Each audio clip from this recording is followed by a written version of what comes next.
So it's Saturday, May 23rd, 5 a.m. in the morning in Sioux Narrows on Lake of the Woods, Ontario, Canada.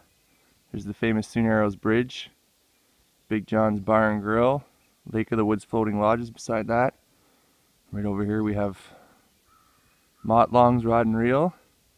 I am, of course, standing on the docks at Crawford's camp here.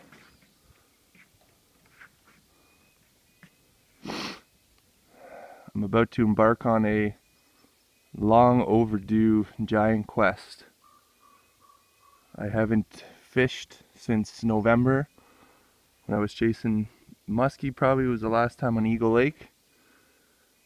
Today I'm going to go meet my good buddy Cory Toker in Manitoba, try and catch some dinosaurs. The Lake Sturgeon. Lake of the Woods actually was once known as the greatest sturgeon hole on the planet. This is, of course, before it was overfished and had dams put up all over it. It's a giant flowage, a perfect habitat for a lake sturgeon. Could maybe even imagine 150 years ago there was sturgeon right here in Sioux Narrows spawning this time of year. There is actually still a couple of places you can get them up around this area. One of them is where I'm going today, the Winnipeg River in Manitoba. And of course the Rainy River, but you can only fish them on the US side there. We call them dinosaurs because they can live up to 150 years old. Get up to proportions of 7 feet long, maybe bigger. Historically here on Lake of the Woods, it was quite possible to see them 8 feet long and 250 pounds. Another reason why we refer to it as a dinosaur is they basically have remained unchanged for the last 150 million years. There could be fish out there that are easily older than the cabins here. Here's my cabin. It's probably a 75-year-old cabin, well, at least the main structure. Crawford's was one of the original camps here in Sioux Narrows long before there was even a bridge. So I'm pretty pumped. I've been waiting for this morning for a while. Just going to get on the road. It's going to be about a 3-hour drive to Seven Sisters area on Winnipeg River. I'll be checking in when I get there. This is some really cool sturgeon artwork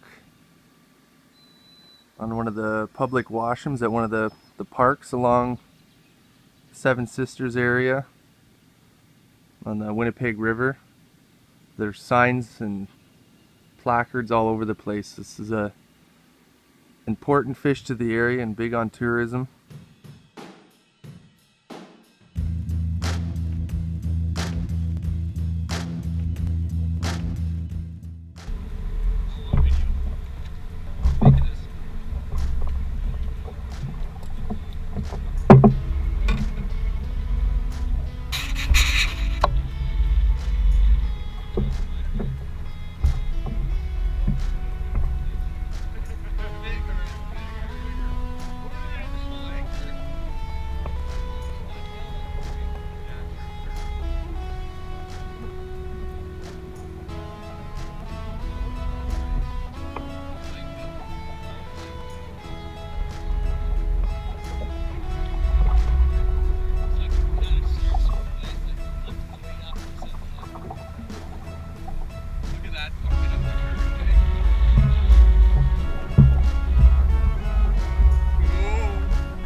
Nice, boys. Another nice lake sturgeon. That's 2 on the board.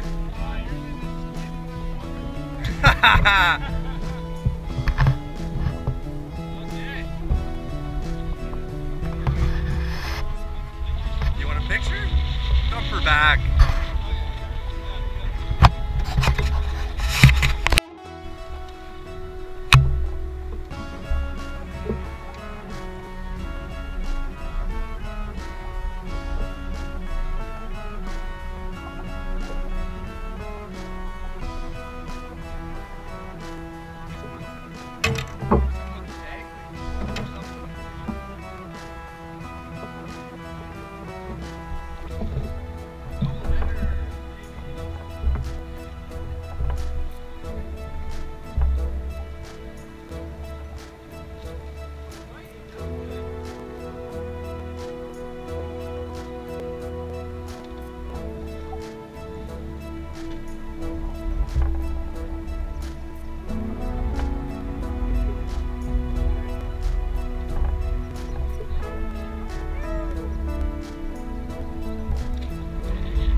Some of it back.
So I'm here and winding down on day 2 with my good buddy Cory Toker. He took me out fishing here on the Manitoba on the Winnipeg River for some sturgeon.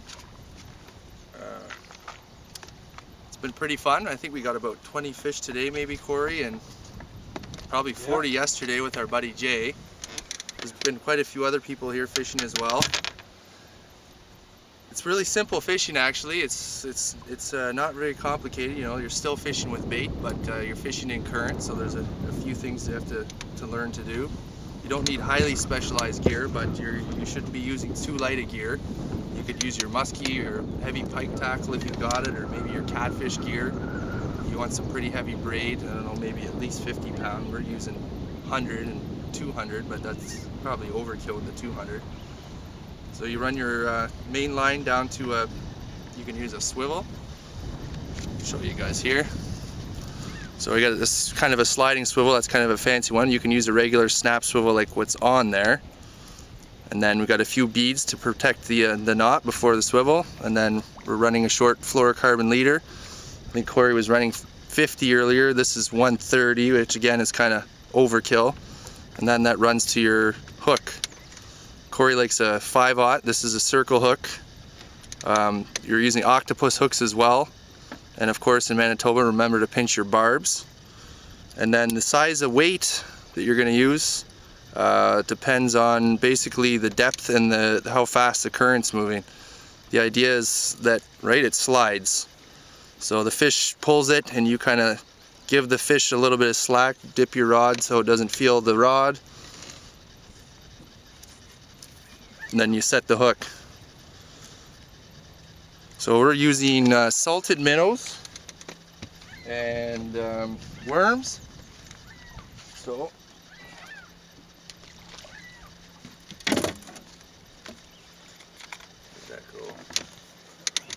Just want to load your hook up nice and good with the salties and the worms. Because we're barbless, we put a little rubber to keep it all on. And you just want that to sit on the bottom, don't want it to bounce around. And your bites are going to feel like walleye bites. So if you're used to walleye fishing, that's what they're going to feel like. And then when you feel those, you set the hook. So there's other ways I kind of came up with this idea here. I'm just using some spider thread. And this mesh is for making row bags. So to try and keep my bait on the hook, I've wrapped my worms up and my minnows up, and it seems to stay on the hook a bit better. Out in BC, they like to use old pantyhose for sturgeon fishing out there. That's kind of where I got the idea. Of course, you got to bring a pair of pliers, maybe a pair of landing gloves. If you get a big one on, you're going to want a big landing net. This is Cory's big Kahuna musky net. It's all about proper release. That's the other thing with the heavy tackle. You don't want to go undersized. You get a big fish on. Sturgeon don't have teeth and their mouth is on the bottom, so their way of trying to get off is looking for a snag on the bottom, and they're pretty good at doing it. So you got to keep their head off the bottom, keep on top of the fish, and keep the pressure on. I don't know, Cory, you got any other tips? I mean, look up a guy like Cory if you've never been before and it's something you'd like to try, or Matt from Bruins Guiding Service. That's the best way to go out and learn the water and learn it. It's not complicated, but yeah. And basically, which structure you're kind of looking for is you're looking for basically you want to be in current. Sturgeon love current. We've got sturgeon jumping up all around us here, and you're looking for that shelf just before it plunges into deep water. You want to stay on top of that shelf, not kind of fall off of it. And those sturgeon usually move up and around that shelf looking for something to eat. So that's where you want to get your baits placed, is up on top of that shelf just before the drop off.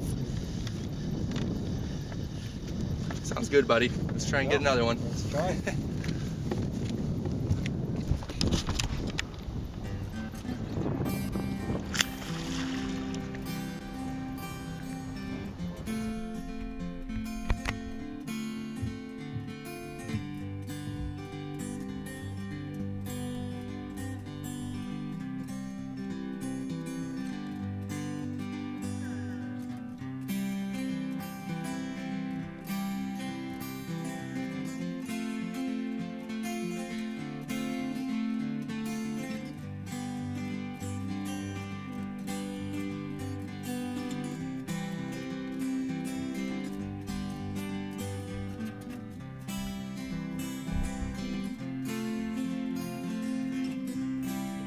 slippery. Not a giant, but I'll take it. There you go. This is what they're all about. They don't have good eyesight, but they have a really good sense of smell or taste, homing in on their food in this current. Cool fish. You want to measure it? No. Our fish. No.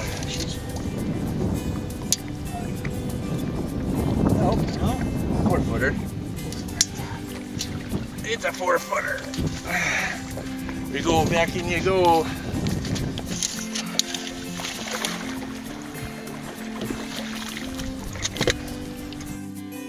One word of advice and caution in fishing with current, especially around power dams. You do have to use an anchor, and it is good to have a quick release system with some buoys, which is what Cory's got rigged up on his boat. As you can see, these are awesome fish. They're a ton of fun. They'll pull your arms off. Do not undersize on the tackle. Give the fish a chance to have enough energy to go back, just like fighting any trophy fish. Hope you enjoyed the video. You guys got to get out there and try this. It's a great time of year with great weather. Thanks for watching. See you next time. Giant Quest is proudly brought to you by the Easy Cam Post. Get yours at easycampost.com. Giant Quest is proudly sponsored by and would like to thank Dadson Blade Baits, Red October Baits, Rednecks Rebellion Clothing, Drifter Tackle Nets, American Harvard Lures, and Hose Baits for their continued support. Do yourself a favor and check their sites out online. We'd also appreciate it if you checked out our website, giantquest.ca. Subscribe to us by clicking on the subscribe button and liking us on Facebook. Once again, as always, thanks for watching. Hope you enjoyed it. Tight lines, and we'll see you on the water.